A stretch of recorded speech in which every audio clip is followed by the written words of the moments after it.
Notre Dame fighting Irish on the road at Georgia Tech.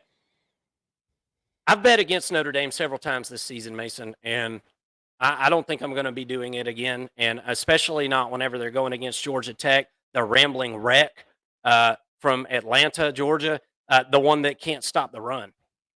Give me a break. I'm about to take Georgia Tech in a football game where they're going against Notre Dame, who is one of the best running football teams in America at this point, especially with Riley Leonard. The dude's got the shake and bake. The dude's got the moves as far as running. Can't throw it through, it can't hit the broadside of a barn as far as throwing the football. But that hasn't stopped Notre Dame from being able to dominate teams just like Georgia Tech all season. Give me Notre Dame to easily win that one. What's your take on it? Yeah, well, the line's 8.5 towards Notre Dame, obviously favored in this football game. Over under set at 50. But look, these are two teams that lean heavily on the run game, and while Georgia Tech has a more balanced approach, the matchup still favors Notre Dame, I think, due to their strong defense. Haynes King has done an excellent job of protecting the football. He's only allowed one interception this season, and the Georgia Tech offensive line is first in the country with only one sack allowed. But I still think that this is a veteran defense for Notre Dame, and it will play sound football and limit the Yellow Jacket scoring opportunities. Notre Dame wins this one by a touchdown. I think it's a little bit closer than odd makers think, but give me Notre Dame to win it overall. Yeah, I agree with you 100%. It sounds like Vegas does too. Auburn Tigers at the Missouri Tigers. It's the battle of the Tigers going down in Como. What's the line on this one, real quick? I'm curious. 6.5. 51.5 is over under. Mizzou? 6.5, Mizzou. Mizzou hasn't done anything this season to make me feel like I could be comfortable taking them as a favorite. People don't realize this, but Auburn's defense is a lot better than what people realize. Auburn's offense has squandered opportunities throughout the entire season. Should have beat Oklahoma, to name one of those opportunities. And it's been turnovers on offense. Auburn hasn't been able to figure out whether they want the NPC. If you don't know what that is, that's a non-player character, like in a video game. Mr. Hank Brown, he came in and played quarterback for a little bit. Then you bring, Peyton Thorne back in. It's been the quarterback hokey pokey there with Auburn. If Auburn can figure out a way, to not turn the football game over, turn the football over in this game, then I think Auburn's got a really good chance to go to Missouri and win this one. Missouri just they don't have it, and it doesn't make a whole lot of sense. Lots of returning talent on offense, but they lack flash, and we saw them absolutely get pounded by Texas A&M. Maybe this is an overreaction to what we saw in that football game on my part, but I'm staying away from betting on Missouri, and I think I'd feel okay about taking Auburn plus the 6.5 there, but I don't know that Auburn is a team that you feel great betting on with the turnover issues that they've had. But I think Missouri is more likely to win the football game in a squeaker. What do you think? Yeah, I mean, there's no doubt that this Mizzou team has fallen on some hard times so far this season. The defense has really taken a step back after losing defensive coordinator Blake Baker and some NFL talent, and it seems like Brady Cook is really handicapping this offense. Auburn is also operating below expectations this year with a limiting defense and a quarterback that can't seem to get the ball to his playmakers consistently. So this usually makes for a sloppy, boring game, but I do think that this will be closer than you'd imagine.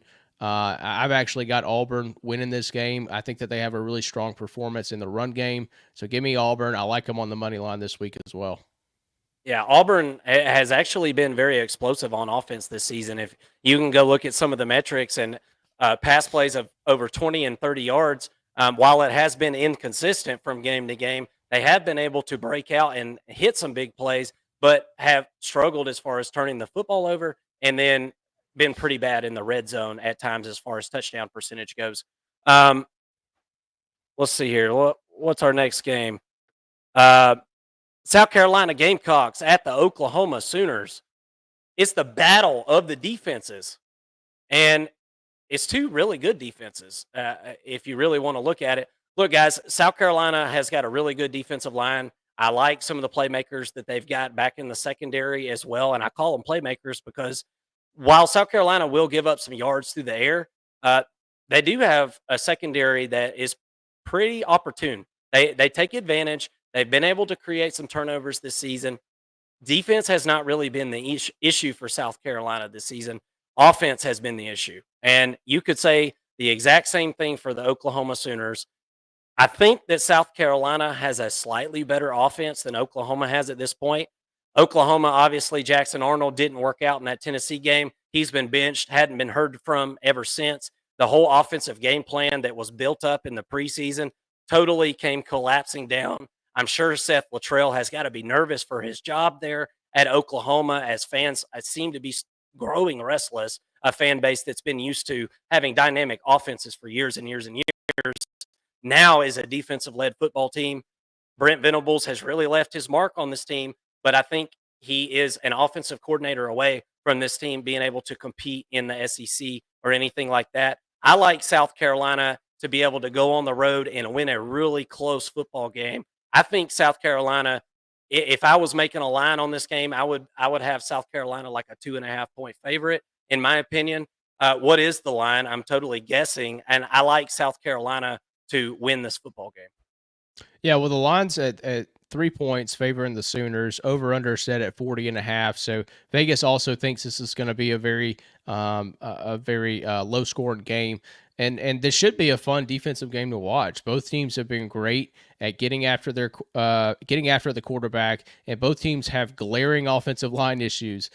This one will come down to a playmaker on offense, just kind of taking over the game. And to me, that guy is Rocket Sanders. Now he's going to have to get outside the box. I don't think that you run between the tackles against OU and expect to have very much success. But if he's able to get outside the box, which is something that they did a lot against Alabama, I think that he can find some success in the run game and in the short pass game.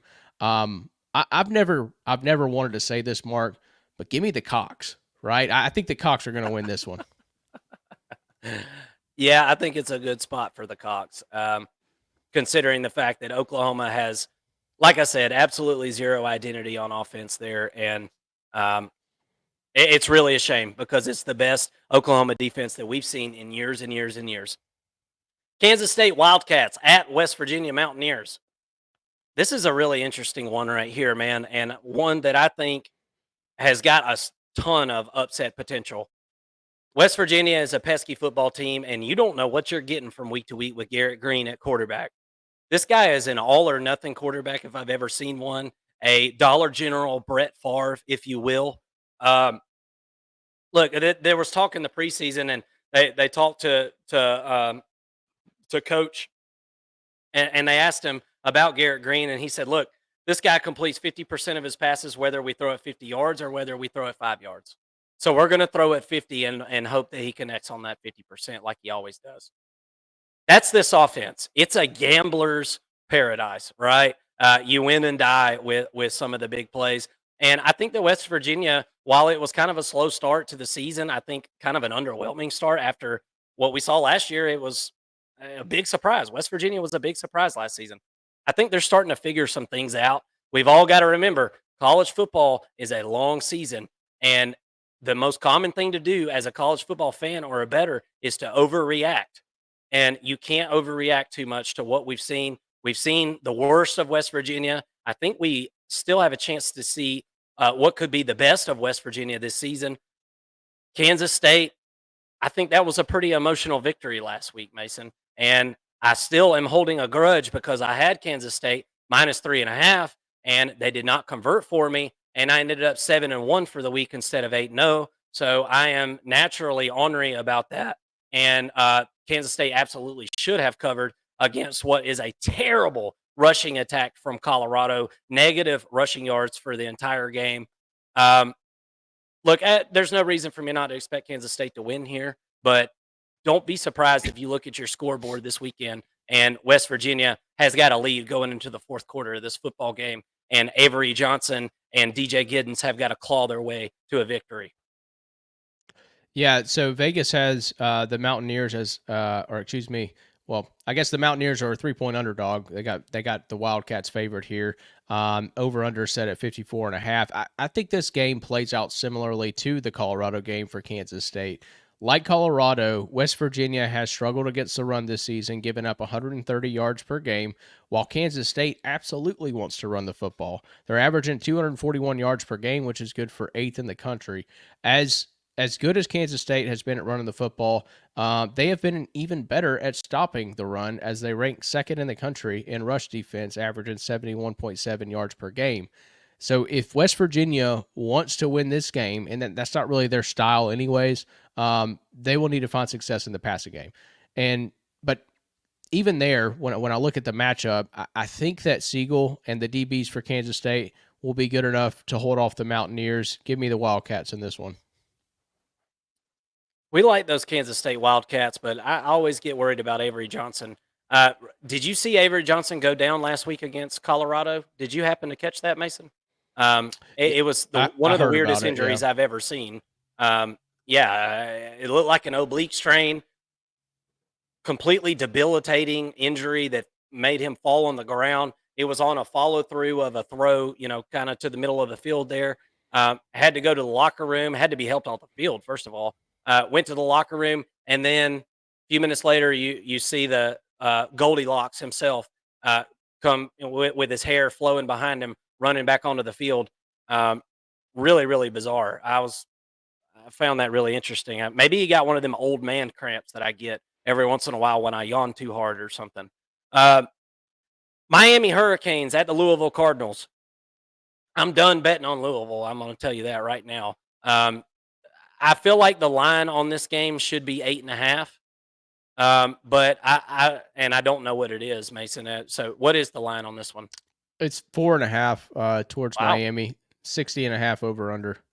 Well, and that goes right along with the reason that I've bet Louisville several times this season, because I think that Louisville has got a decent football team, but I mean, honestly, folks, they haven't done anything to really show us that. I mean, uh, came out against Notre Dame, totally just crap down the back of their legs in the first quarter of that football game, and really, really tough to come back against a team that can just run it on you and run clock and things like that. And Louisville almost did it, but wasn't able to do it. And then there was another game. I'm trying to remember who it was that against Louisville. It was their other loss, and just couldn't get it done. It was And for a team, SMU. SMU, that's right. And look, SMU's got everything in the world to prove. They're a motivated football team and currently ranked in the first and long top 25, by the way. But Louisville has Jeff Brom as their coach, an offensive-minded guy, and strangely, offense is their issue right now. They returned a lot of starters on defense, and I think their defense, while they have given up some points, I think they've played well enough to be able to win some of these games that they've lost. I thought Louisville was maybe the second or third best team in the ACC. I don't know that that's the case anymore, but as I've said earlier in this video, don't overreact because Louisville might just put it together this weekend. Miami's been flirting with disaster, and Miami reminds me a lot of TCU, the year that TCU went and got absolutely pulverized by Georgia in the national championship. Close game after close game after close game, and clutch plays at the end kept keeping TCU in the conversation. I think Miami's one of those football teams. One of these Saturdays, though, I feel like it's going to catch them and bite them in the butt. And eventually, Miami is going to have to run into a team like Clemson, who I think is playing pretty good right now. But that's neither here nor there. I like Miami to win the game. I'm not betting on Louisville. They haven't done anything to show me any reason to, but I'm probably not going to bet on this game in general because Miami's been flirting with disaster. What do you think? Yeah, the Hurricanes are the team that everyone wants to put in their S tier of the ACC, but they have been, like you said, flirting with losses. Their past two games, struggling to put away mediocre teams. And the Cardinals are 1-2 in their last three games after losing one-score games to SMU and Notre Dame, and winning one against Virginia. Another one-score game. While I do think that Louisville has a path to victory at home this week, if they can find success in the passing game, I think that Miami's run defense limits Louisville makes them one-dimensional. And Cam Ward, I think, eats this week in the pass game. Give me the Canes to win. I like them to cover as well in that one. Colorado Buffaloes at the Arizona Wildcats. Don't look now, but Colorado has got a fighting chance in the Big 12 at this point. I know they just lost to Kansas State, but guys, I'm telling you right now, the Big 12 is as flimsy as a lawn chair. And I mean, Utah, for example, and the situation, they've already lost a couple of games. Arizona's already lost a couple of games. Kansas State they've only lost one game so far to BYU, who's undefeated. And Iowa State obviously is undefeated in that conference as well. And BYU and Iowa State right now are in the driver's seat. But Colorado has got a fighting chance. And listen, I'm not a Colorado believer. Okay, I'm not really a Dion believer.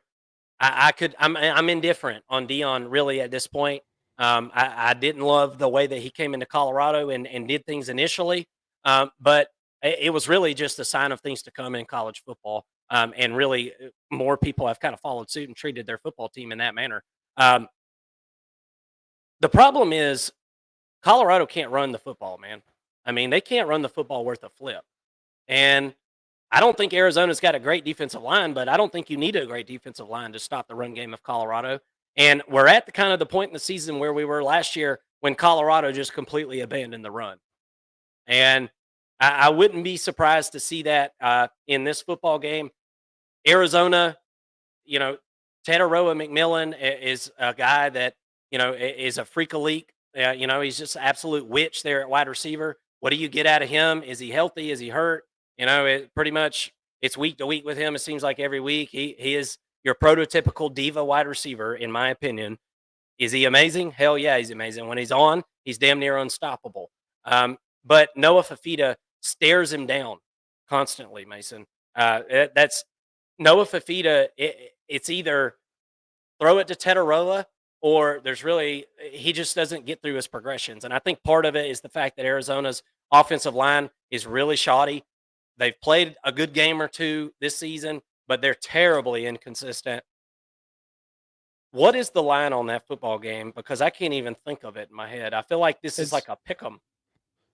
That's what, yeah. It's 3.5 points. Over under set at 56.5. I think the over is a possibility, but then again, Colorado hasn't been that great at scoring points because they can't sustain drives and they give up sacks. Dude, one last thing about Colorado, one just something that's really bugging me and something I noticed. When Shedeur Sanders takes the snap out of the shotgun, he runs directly backwards. Dude runs like 12 yards backwards, and I know what he's doing. He's scared to death. That offensive line doesn't protect him. I mean, it's not a good offensive line. But whenever you run straight backwards and you don't step up in the pocket ever, you're giving your offensive linemen really bad angles, man.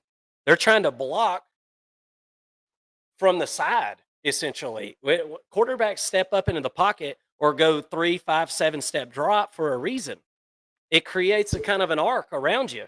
And Shedeur, I feel like, accentuates a really bad offensive line. I guess I like Colorado in this, or excuse me, I guess I like Arizona in this one, but I just wouldn't really be surprised either way. What are your thoughts? Yeah, I don't know if I specified, but it's Arizona minus 3.5. To me, this game kind of feels like a Spider-Man meme where they're all pointing at each other. Both teams are so similar on both sides of the football that it really makes it tough to pick, and that would lead you to believe, like you said, Mark, that this game is a pick 'em.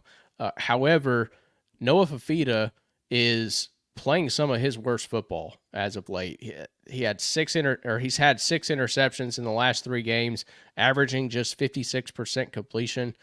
Give me the Buffs in this one. I think Shedeur shows that he is a better quarterback, and I think that that's the difference in this football game, where everything else seems to be about the same between these two football programs. I think that Colorado has the advantage at quarterback, and that will be he's got more weapons on the offense. It's not just Tetaroa McMillan that he's throwing to, or it's not just Travis Hunter that he's throwing to. There's a plethora of offensive weapons there for Colorado. If you're telling me that their defenses are the same, I like Colorado's chances to win that football game. And just for betting purposes, this is not our betting show, by the way. Betting show on Thursday. I've said it several times throughout the live show today. But betting show on Thursday, 7:30 Eastern. It's called Between the Lines. Love to see you there. We'll give all our best bets of the week there. But yeah, Arizona. I don't know what exactly to think about that football team. Colorado, on the other hand of that, Travis Hunter's hurt, by the way, and we don't know what his status is. It didn't look great as far as the shoulder goes on the sideline, but guess what? That's what you get. I mean, and I'm not saying that's what you get. That was the wrong. Um, it sounded like I was like, that's what you get, but that's not what I meant. That's what happens whenever you're playing 2 seasons in one, and that's what Travis Hunter is doing. He's playing 2 seasons at once, guys. Something that I don't think that we'll probably ever see again. Kentucky Wildcats at the Florida Gators. In recent memory, this game has been really, really good every season. Now, this game used to be played earlier in the season before the whole SEC schedule got moved around with Texas and Oklahoma coming in and the going away with divisions. So this game used to get played a lot earlier, and it was really one of the first SEC matchups usually of the season that you would kind of point at and say, I got to get my eyes on that one. And it didn't disappoint over the last few years. There was a time where the Florida Gators absolutely dominated Kentucky. I mean, I think it was 20 years in a row or something. Florida had beat Kentucky, and then Kentucky kind of broke that streak and actually won a couple in a row themselves, I do believe. Um, Florida was involved in a really emotional game last week in Knoxville against Tennessee. That game goes to overtime. Tennessee is able to pull that one out. I thought that we saw one of the best versions of Florida last week that we've seen all season, and it just so happened that they were going against one of the best defenses in the country in the SEC, in my opinion, at least front seven wise, for Tennessee. And Florida, it showed. Florida wasn't able to muster a whole lot of points. They were able to move the ball around a little bit better than what I thought they would be able to in that football game. DJ Lagway is now going to be the QB1 as Graham Mertz is done. His career's done. He's done at Florida. He's done as a player in general, and I hate that for him, and I hate it had to end that way. But he's gone, and DJ Lagway is going to be getting all the snaps and getting the starts there. Kentucky is a defensive-led football team. Brock Vandegrift is a run-first quarterback, in my opinion, and I love the defensive line for Kentucky. Now, forgive me, I didn't do a deep dive on Kentucky this week. I don't know how deep they are on that. How healthy they are on that defensive line. But I know it's a very, very talented group, and I think it's going to play hell for Florida this week. And I just feel like Kentucky is able to muster up enough offense. Kind of like we saw against Ole Miss. I think they're able to run the football enough to convert on some third downs. Kentucky seems to have gotten a little bit better as the seasons went on, as far as like on first and second down, getting some yardage and keeping the sticks really short, because Kentucky can't play from behind. If Florida can figure out a way to disrupt Kentucky on first and second down and get them in third and long, Florida will probably win this football game. I feel like Kentucky is probably favored by, and this one is at Florida. I feel like Kentucky's probably favored by 3.5 in this one. What's the spread? Florida Gators -2. Whoa. I was really surprised with that as well. Over under set at 41.5, which I think is a solid line. I do think it'll be lower scoring in this one, but look, Kentucky has won the last 3 matchups in this series by at least a touchdown. I think that trend continues this week due to their physicality. The Gators are still in a rebuild phase in year 3 under Napier. It's taking a little while, but it takes even longer to develop those big guys in the trenches. They're not going to match up well with the physicality of Kentucky. Both teams coming off losses and looking to get right this week, but I trust the Wildcats more at this point in the season. Should be close, given the game is at the Swamp. And I think that Lagway can do some pretty special things, but still a freshman quarterback. But give me Kentucky in this one. I think that they win by at least a touchdown, actually. Yeah, ditto on that. I think, look, we've talked about it several times over the last few weeks, Mason. Defensive lines rule the roost right now in college football. Kentucky's got a damn good one, and I think that's enough to absolutely wreck the game plan for Florida here, especially with first-year starter DJ Lagway. He's not ready for SEC play. I wouldn't think he's kind of being thrown into the fire here, and really has kind of been Billy Napier's saving grace as far as keeping his job. The prospect of DJ Lagway playing well. I think this is going to be a tough one for him here, as Kentucky's got a really good secondary and a really good defensive line.